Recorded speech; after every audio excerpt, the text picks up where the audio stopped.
Well, okay, when I worked for AP, I mean, nobody, it's never as clear cut as somebody spiking a story because it's censored. I mean, I don't think any editor got the guts to do that to a foreign correspondent.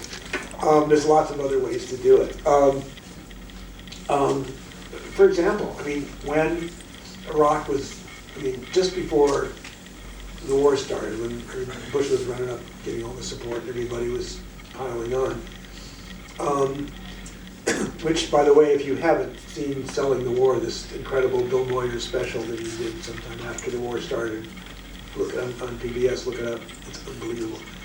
But I mean, I was in Oman, and so I said, okay, I went down to Aqaba.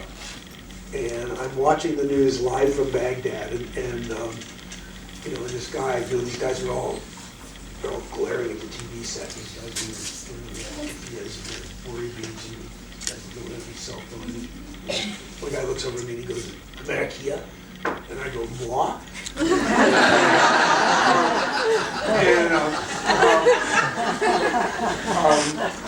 And I went to Krak, the old Crusader castle where how the Crusaders fared in the end. And then I went to Wadi Rum, which is where the Bedouins kind of see things by decades. They don't read the evening news.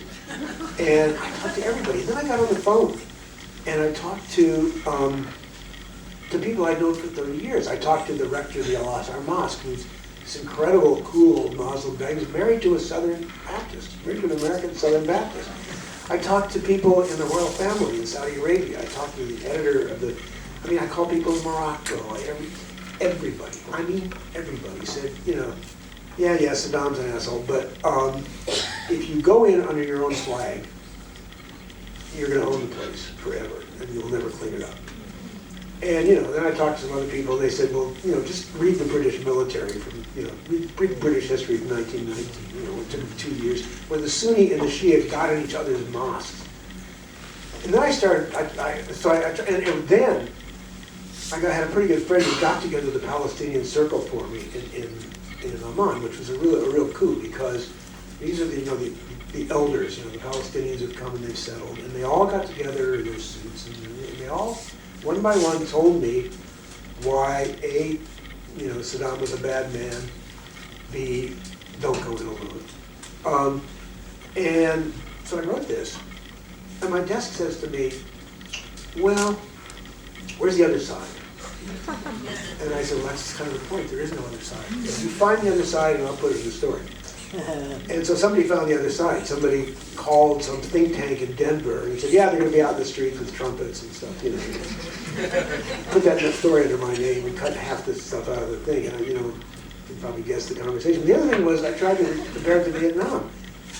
And one of my editors said, well, we think it's too early to talk about Vietnam. I said, well, I didn't see you there, But the main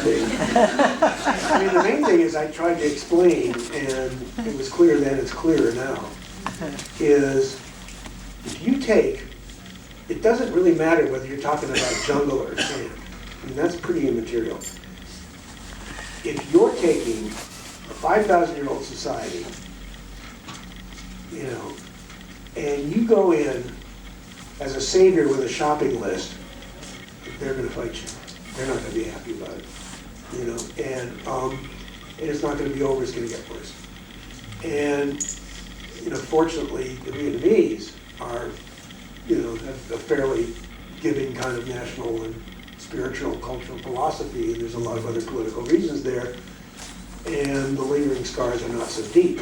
On the contrary, they kind of need us now against China. That's another issue. But Iraqis, we don't expect your grandkids not to have this problem.